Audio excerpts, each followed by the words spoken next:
E aí, galera, muito bom dia para todos vocês, né? Sejam todos bem-vindos aqui ao canal para mais uma aulinha de filosofia, né? Levando nesse momento aí de distanciamento e isolamento social a oportunidade de continuar seus estudos aí em filosofia. Nós estamos juntos aí, pessoal. Vamos lá. Hoje o nosso tema é um tema de filosofia política. A gente vai tratar da filosofia política moderna, lá dos iluministas, né? E o nosso tema, especificamente, será Montesquieu, o filósofo francês, né? E a gente vai tratar sobre a famosa teoria da tripartição dos poderes. Hoje esse é o nosso assunto. Vamos lá que vai ser massa. Bom, pessoal, muito bem então. Esse é o nosso filósofo Montesquieu. E vamos aí, né? Como não é uma aula para falar sobre o cara de muitas coisas, a gente precisa só pontuar um pouquinho quem foi esse sujeito aí, mas o objetivo não é esse. É Charles Louis de Secondat, mais conhecido por Montesquieu devido ao seu título de nobreza, né? Barão de La Bride e de Montesquieu, foi um filósofo político francês de formação iluminista, como eu já falei, o cara era um fruto daquele período iluminista, e importante crítico da monarquia absolutista. Falava bem isso porque, apesar de tudo, Montesquieu não era um anti-monarquista. Ele era anti a monarquia absolutista, bem como do clero católico. Isso é o que nos interessa de sua biografia, pelo menos por enquanto. O que mais importa, né, é falar dessa obra aqui. Ó. Sua obra mais importante foi o Tratado Político, O Espírito das Leis, de 1748. Bom, é o seguinte, nós vamos deixar de lado os traços biográficos, porque não é o tema da aula e para ser um espaço curto é preciso que a gente dê esses pulinhos. Né? Se você quiser saber sobre a biografia dele, lá no final a gente tem uns sites, uns textos, que você pode ir lá e se aprofundar mais. O interessante é propor a discussão sobre as teorias propostas aqui nesse livro, ok? Vamos nessa. Primeiro de tudo, antes de mais nada, é preciso esclarecer algumas coisinhas para que a gente não confunda, não desloque, né, o pensamento do autor no tempo e no espaço. Vamos ver o seguinte. Primeiro, é preciso entender que, apesar da teoria dos três poderes, Montesquieu não era um republicano convicto. Por que eu estou dizendo isso antes de começar? Porque é o seguinte, a teoria da tripartição dos poderes, ela é muito utilizada pelas democracias e é talvez uma das ferramentas mais importantes para a manutenção de um governo democrático republicano, como a gente vai ver no decorrer dessa aula. E é o seguinte, se você ouvir falar só da teoria dos três poderes isoladamente, você pode pensar que Montesquieu, por exemplo, fosse um filósofo contemporâneo, e não o é, e que ele, por exemplo, é um cara inimigo da monarquia e tudo mais. Você vai ver que, contextualizando lá no tempo dele, é preciso fazer alguns ajustes e colocar cada ponto no lugar correto. Beleza? Também é o seguinte, embora falar sobre a tripartição dos poderes hoje seja falar dos governos republicanos e democracias, ao analisar o espírito das leis, não encontraremos um tratado em defesa da democracia. Ou seja, repetindo, o livro O Espírito das Leis, ele nos lega, né, para os dias atuais a riquíssima e complexa, apesar de parecer simples, teoria dos três poderes, né? O executivo, legislativo e judiciário, como a gente vai ver já já. Só que o livro não é uma defesa da democracia. Na verdade, o livro ele faz uma análise bem contextualizada no tempo do próprio Montesquieu a respeito de formas de governo. Ele, inclusive, analisa a monarquia, a república e o que ele chama de um governo despótico. Então, vamos logo colocando os pingos nos is. Também é preciso levar em conta que é o seguinte, em se tratando de um pensador moderno, é necessária a correta contextualização do seu projeto filosófico no tempo e no espaço próprio do autor. É exatamente, quando a gente estuda filosofia, aliás, quando a gente faz qualquer análise a respeito de um pensador, de um autor, mesmo de um romancista, de um artista, de um literato, é preciso ter em mente o contexto próprio, o momento histórico próprio daquele sujeito. para evitar deturpações e falhas de interpretação. Então, vamos logo esclarecer isso aqui, beleza? Vamos continuar aí, iniciar o processo de fato. Primeiro é o seguinte, vamos fazer um breve comentário sobre o espírito das leis, ou seja, sobre essa obra do Montesquieu. Primeiro é o seguinte, galera, vamos aqui, esse trecho que eu tirei de um artigo aqui do site que está aí colocando a fonte, né? E vamos fazer um comentário sobre isso aí. Leiamos juntos. O espírito das leis é o campo de espaço onde desenvolveu uma teoria de governo através do constitucionalismo. Foi um grande estudioso das questões atinentes ao poder e deu origem aos pilares da tripartição do poder em legislativo, executivo e judiciário. Figurou como um grande pensador de sua época, em que se abominava toda forma de despotismo e almejava a igualdade e liberdade para seus semelhantes. Olha só, galera. Dessa citação aqui sobre o livro, é preciso que a gente leve em consideração duas coisas. Primeiro, é a história que diz o seguinte: desenvolveu uma teoria do governo através do constitucionalismo. O que seria o constitucionalismo aqui, em linhas gerais, para a gente entender esse contexto aqui, o contexto da obra do Montesquieu? Primeiro de tudo, constitucionalismo vem de constituição. O que significa falar sobre um governo baseado no constitucionalismo? Significa dizer que toda teoria sobre o governo feita aqui pelo Montesquieu, ela é baseada na ideia de que governos precisam ter constituições e que esses governos precisam obedecer a essas constituições, certo? No sentido de quê? No sentido de que esse governo possa ser o mais justo, equilibrado e igual possível. No sentido de que esse governo possa, ao mesmo tempo, reclamar a obediência, né, de todos os cidadãos sobre aquele governo, e garantir o mínimo de liberdade e de segurança para cada um. Certo? Para garantir essa liberdade e essa igualdade, é preciso evitar governos despóticos, ou seja, governos autoritários que não respeitem uma Constituição e que respeitem apenas a vontade do seu soberano. O que acontece, por exemplo, numa monarquia absolutista. Por isso que eu falei nesse instante. O constitucionalismo garante, assim, que cada governo, não é? Embora tenha um líder, um soberano, seja um presidente ou mesmo um monarca, que esse governo esteja sob a autoridade de uma Constituição e que essa Constituição represente, de fato, os anseios, as vontades, os valores, os costumes e as leis daquele povo em questão. Beleza? Segundo, que, embora a teoria do Montesquieu busque a igualdade, a liberdade, como se coloca aqui, na verdade isso não implica, dado o contexto histórico da época, que o Montesquieu fosse um antimonarquista. Na verdade, ele é antidespotismo, ou seja, ele não admite governos de déspotas, ele o considera um governo corrompido em absoluto. Uma monarquia não precisaria, segundo a ótica do Montesquieu, não precisaria ser desigual e opressora. Uma monarquia poderia ser, desde que fosse constitucionalista, poderia garantir sim uma certa liberdade e igualdade para todo mundo lá do governo. Então, fica com isso em mente para pensar e para falar sobre a nossa teoria. Vamos lá. Um outro comentário aqui, um pouco mais longo, mas porém necessário, né? Filosofia, galera, a gente tem que ler. Vamos lá. Aqui também tirei aqui um texto bem simples, bem claro, inclusive a fonte foi no site da infoescola.com, uma linguagem bem simples para alunos mesmos, né? Não precisa de livros muito elevados aqui para o nosso contexto. Vamos lá para a leitura. De acordo com Montesquieu, existem 3 formas de governo: despotismo, monarquia e república, sendo que apenas o despotismo é essencialmente corrompido. Aquilo que eu falei lá há pouco, hein?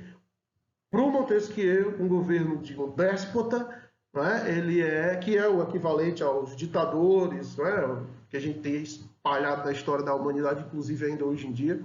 Aliás, o despotismo, as ditaduras, os governos totalitários, só para esclarecer, eles estão presentes, seja qual for a sua vertente ideológica. Você é um cara de direita, você vai ter aí na história da humanidade vários momentos de ditaduras, de totalitarismos e de despotismos. E se você é um cara de esquerda, você também tem que ter a decência de perceber que também existe esse extremismo na esquerda. Daí a União Soviética, stalinismo, que não nos deixa mentir, e tantas outras, né, formas de governo que, se fosse trazida para o contexto e para a abordagem do Montesquieu, seriam caracterizadas como déspotas.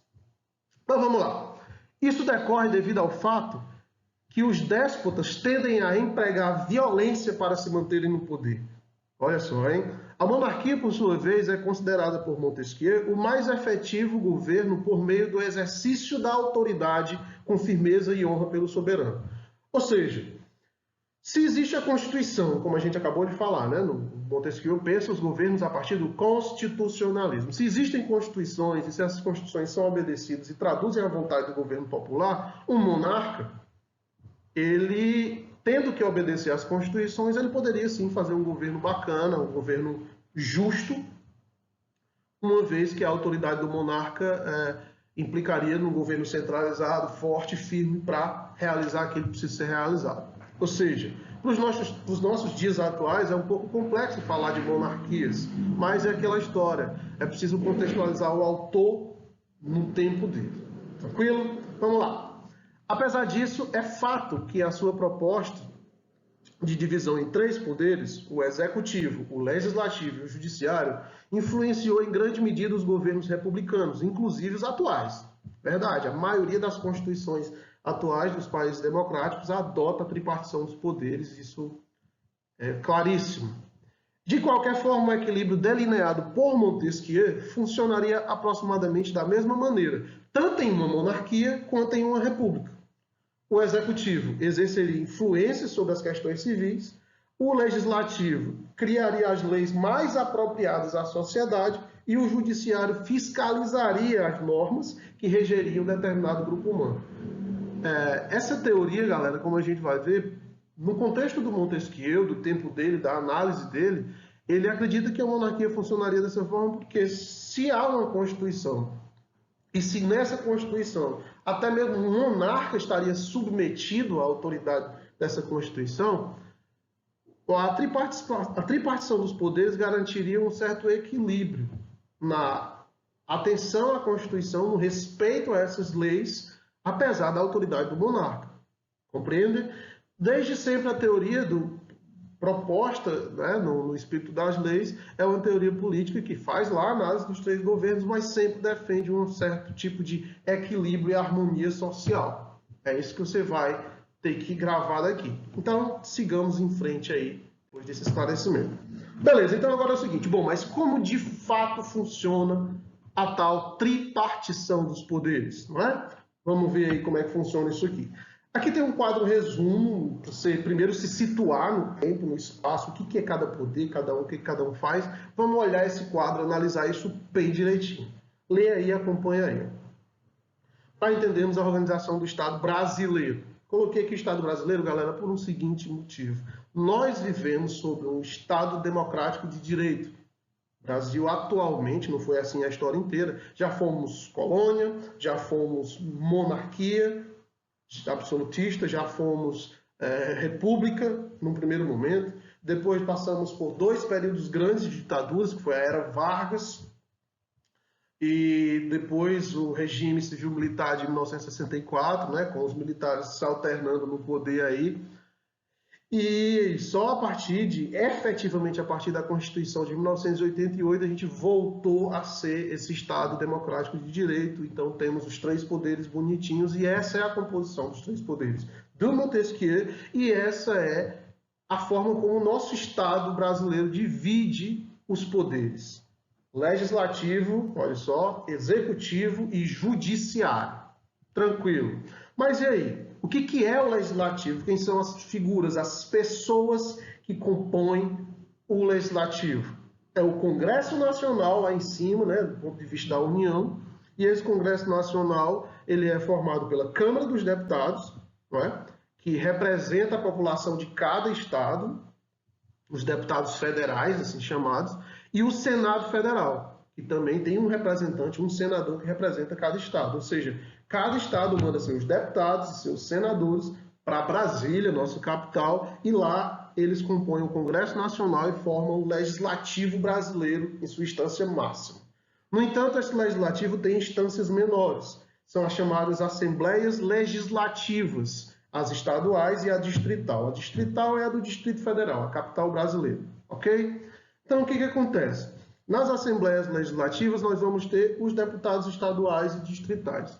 O deputado distrital é o deputado, por exemplo, de Brasília. Os deputados estaduais são aqueles casos que você vota para ser deputado na Assembleia Legislativa do Estado.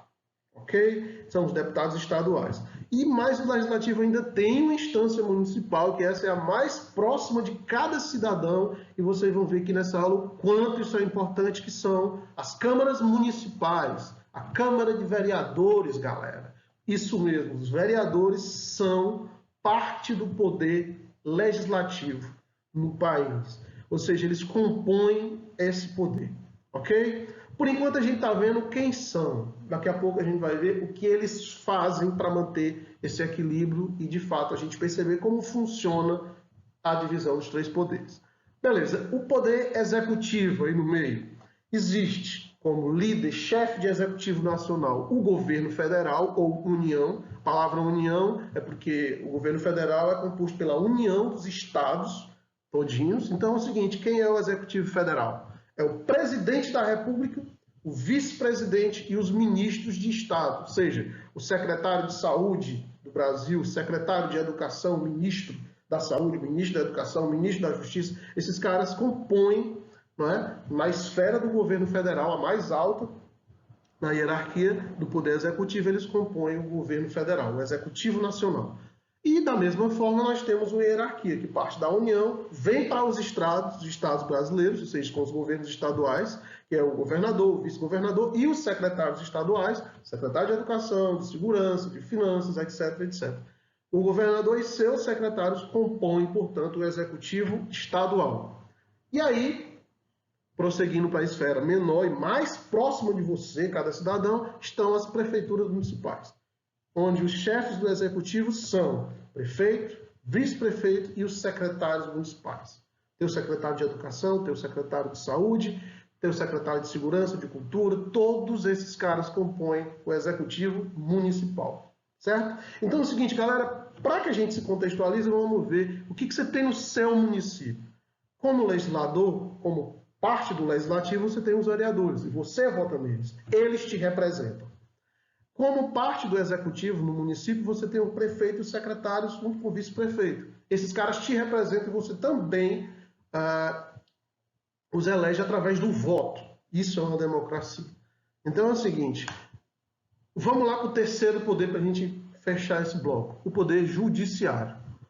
Nós temos a esfera superior e uma esfera inferior. Bom, menor, inferior é meio pejorativo de falar até com o judiciário brasileiro. Nós temos o Conselho Nacional de Justiça, nós temos o Supremo Tribunal Federal, o STF, e nós temos o Supremo Tribunal de Justiça. Ou seja, juízes, desembargadores, certo? Promotores, oficiais de justiça, eles são pessoas que trabalham, não é, com o judiciário, que exercem a função peculiar ao judiciário. E aí nós vamos ter os tribunais regionais, tribunais de trabalho, tribunais eleitorais, tribunais militares, tribunais dos estados e do Distrito Federal. Em cada tribunal desse, dentro de uma perspectiva hierárquica, você vai ter, né, um representante legal, aí, um agente do Poder Judiciário. Beleza? Então é o seguinte, em linhas gerais, para a coisa ficar didática. O Legislativo legisla, o Executivo executa aquilo que foi legislado, né, que foi posto em lei, que foi votado e decidido, e o Judiciário fiscaliza esse serviço. Tanto o serviço de criar leis, fiscaliza do ponto de vista jurídico, se está sendo correto, se está respeitando a Constituição. O Executivo executa isso e o Judiciário está lá acompanhando esses processos. Beleza? Vamos aqui para a gente entender direitinho qual é a função de cada um nessa tripartição dos poderes. Ok? A gente precisa pensar no seguinte, que esses três poderes são três poderes independentes e autônomos entre si. Ou seja, não há, na teoria da tripartição de poderes proposta pelo Montesquieu, não há uma submissão entre um poder e o outro. O poder legislativo, ele é autônomo e independente em relação ao executivo e ao judiciário. Tranquilo? Portanto, o legislador, seu vereador, seu deputado, seu senador, eles têm como prerrogativa própria de trabalho exercer a função do legislativo como representantes fidedignos do povo.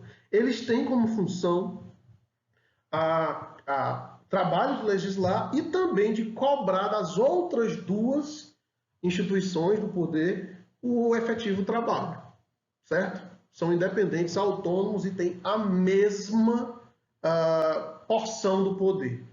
O executivo, assim como o legislativo, também é independente em relação aos outros dois poderes e tem total autonomia para executar aquilo que foi proposto, desde que esteja dentro da lei, inclusive de propor, de cobrar dos outros dois o exercício do poder. O judiciário, embora seja aquele que fiscaliza a lei, né, que zela pelo cumprimento da lei, ele também sofre uma influência dos outros dois poderes, uma vez que a lei que o judiciário preserva não é feita pelos juízes, não é feita no judiciário.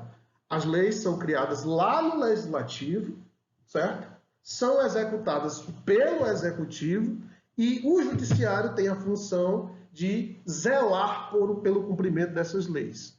De maneira que nós temos aqui uma outra coisa interessante que eu queria que vocês gravassem para entender esse mecanismo. Dois poderes fiscalizam um.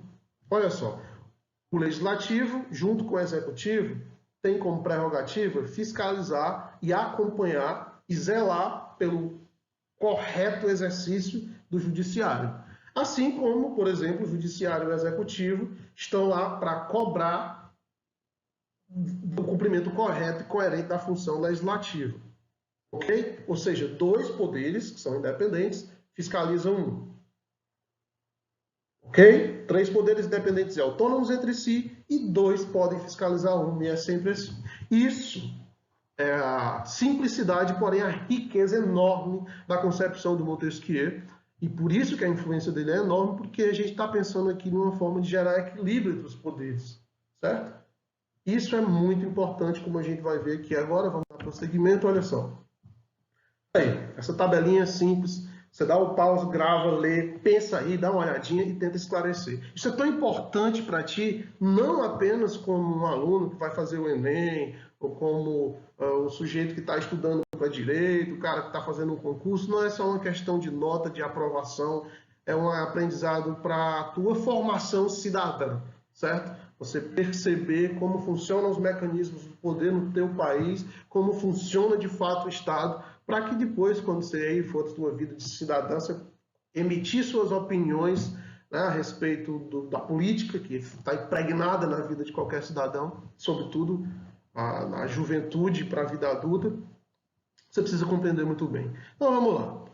O que cabe ao legislativo? Qual é a função típica do legislativo? Ou seja, qual é a natureza do legislativo? Para que ele serve?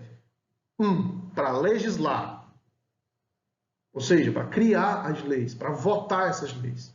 E uma vez que faça esse trabalho em nome do povo, também é função típica do legislativo a fiscalização contábil, ou seja, você fiscalizar como está sendo feita a contabilidade da finança pública, fiscalização contábil, financeira, orçamentária e patrimonial do executivo, ou seja, o legislativo, no caso das cidades, dos municípios, é papel dos vereadores, é função desses caras que eles fiscalizem como estão sendo geridos ou executados o orçamento do município, a gestão financeira do município, como o dinheiro está sendo gasto, e no aspecto contábil, como aquela grana está sendo gerida, se está havendo um desrespeito, ou como os tributos estão sendo arrecadados e para que destino esses tributos estão tendo, ou seja, é uma função super importante.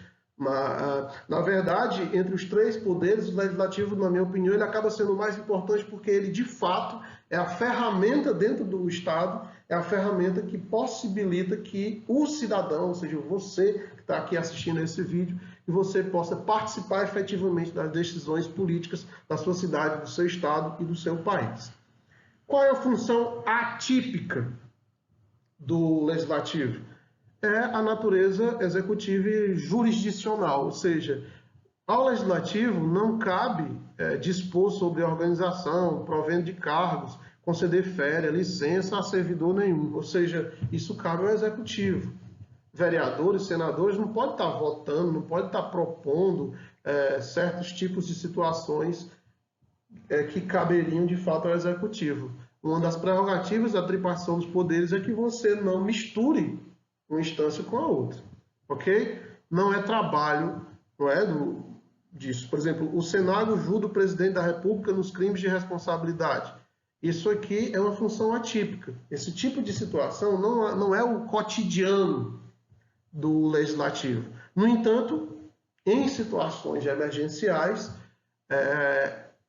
o legislativo vota esse tipo de situação. Que situações emergenciais seriam essas? Aquelas situações em que você precisa criar uma nova lei para uma determinada situação que foi criada num país. Por exemplo, o presidente da República, quando ele descumpre, quando ele comete um crime de responsabilidade na sua gestão, ele é, obviamente, julgado pelo judiciário, mas também pelo legislativo. Porque, como sendo o povo, o poder representado pelo povo, ou, aliás, que representa o povo, esse poder tem a prerrogativa de julgar o presidente, uma vez que foi esse povo, esse mesmo povo brasileiro, no nosso caso, que elegeu o presidente, esse mesmo povo tem que ter a palavra final a respeito da situação do presidente de crime ou não, de responsabilidade. Por exemplo, são funções atípicas, podem acontecer. Ok? E da mesma forma, vamos aqui. Ó. O executivo pratica, perdão aí, pelo amor de Deus, pratica, hein? Olha aí, a gente vacilando, hein? Prática de atos de chefia de Estado, chefia de governo e atos de administração. Na verdade, o executivo ele é um administrador do serviço público, certo? Você precisa, assim como qualquer empresa, mesmo na tua casa, precisa administrar as finanças da casa, decidir através de atos o que vai ser feito para que a tua casa, para que a tua cidade, para que o teu município funcione da melhor forma possível. Administrar o Estado, certo? E administrar de acordo com a função do Estado, que é prestar o serviço público, garantir qualidade, garantir qualidade de vida para todo mundo, saúde, educação, aquilo que está previsto lá na Constituição. E não administrar de forma particular. Né? Você não pode ter personalismo na política, não deveria, pelo menos, sabemos que temos. Enfim, e o judiciário, o que ele faz? Ele julga, dizendo o direito no caso concreto e dirimindo os conflitos que eles são levados quando da aplicação da lei. Ou seja, o judiciário é aquele que ele resguarda o cumprimento da lei. Ou seja, toda sociedade, galera, ela é feita por conflitos. Muitas das vezes esses conflitos eles vão confrontar a lei vigente, confrontar as normas, confrontar o regulamento da Constituição. E o judiciário está lá para preservar que essas leis e garantir a harmonia social, certo? Por isso que quando você comete um crime, você precisa ser julgado por isso. Entendeu? Nesse sentido, o judiciário tem aí sua função. São 3 funções separadas e é isso aí o que a gente pode pensar sobre os 3 poderes, ok? Vamos lá, então. E fique claro, você dá uma parada, dá uma lida bem direitinho nisso aí, tudinho, mas espero que tenha ficado claro qual é a atribuição de cada um desses poderes, não é mesmo? E aí, galera, é o seguinte, a gente vai chegando aqui no final da aula, mas antes de chegar ao final da aula, eu queria deixar aqui, né, algumas das fontes, das referências que eu peguei para montar esse texto, para montar esse material, aliás. Porque primeiro eu tirei umas citações, e essas citações estão aí, os sites, né, o www.conteúdo jurídico, o InfoEscola e o Renato Nascimento Jus Nacional. Na verdade, o site é o Jus Nacional, Renato Nascimento é o cara que escreveu o artigo, talvez. Enfim, está nessas páginas, se você quiser se aprofundar sobre os assuntos, ver uma discussão pertinente sobre essa teoria, está lá esses sites. Eu escolhi locais que têm linguagem acessível, apesar de não ser só achismo, uma coisa séria, bem colocada. E tem aqui 2 livros, né? 2 livros do próprio Montesquieu, O Próprio Espírito das Leis, e um outro livro também importante para compreender a teoria do Montesquieu, que chama Cartas Persas. E tá aí porque é o seguinte, que é um ponto de partida para você que quer se aprofundar, entender melhor todo esse mecanismo aí da filosofia política, que é muito importante. Tá aí umas saídas, umas orientações. O tempo de aula não pode ultrapassar muito, a gente já está chegando aí a 30 minutos, isso é muita coisa, e eu não quero me estender e parecer dificultar a aprendizagem e a assimilação, beleza? Agora, olha só para a gente encerrar aqui, porque, né, vamos refletir um pouquinho aqui, estamos chegando no final da aula, olha só isso aí, cara. Dá uma olhada nessa charge. Vamos lá. Pai, o que é ética, moral, decência, verdade, caráter, probidade e honradez? A resposta. Se nem o presidente da República sabe, você vai querer que eu saiba, moleque? Olha só, cara. Pensa bem. Nessa outra aqui. Nesse bolso nunca entrou dinheiro público. Você tá de calça nova, né, candidato? Puta, velho. Olha só. Isso traduz a realidade brasileira, apesar do humor, meus amigos. Olha só, apesar do humor, será que isso é engraçado? Humor temos. É bem humorado. Mas a função disso é traduzir e fazer crítica social. Tem humor, mas não é engraçado. Não é engraçado porque isso aqui traduz a nossa realidade política. Essa é a visão e a percepção que nós brasileiros temos sobre as instituições políticas. Infelizmente, nos encontramos no momento do país em que todo mundo é desacreditado. Eu acredito que é possível mudança com a educação, com o conhecimento, certo? Com a formação das classes mais baixas, a gente vai conseguir chegar lá. Tranquilo? Nós temos uma solução? Sim, temos. E ela está aqui, na educação, no estudo. Certo? Mas essa educação ela vai partir de você, meu irmão. É você que vai pegar os seus livros, é você que vai ler, é você que vai tirar suas conclusões, é você que vai amadurecer, abrir sua mente, certo? A gente está aqui só para dar um empurrão. Não está aqui para dizer verdades. É você. Vamos mudar essa realidade. Vamos fazer com que essas tirinhas, essas charges, passem a ser passado de um tempo em que a gente dava risada das nossas instituições e dos nossos representantes. Beleza? Tamo junto. Final dessa aula. Valeu. Até mais.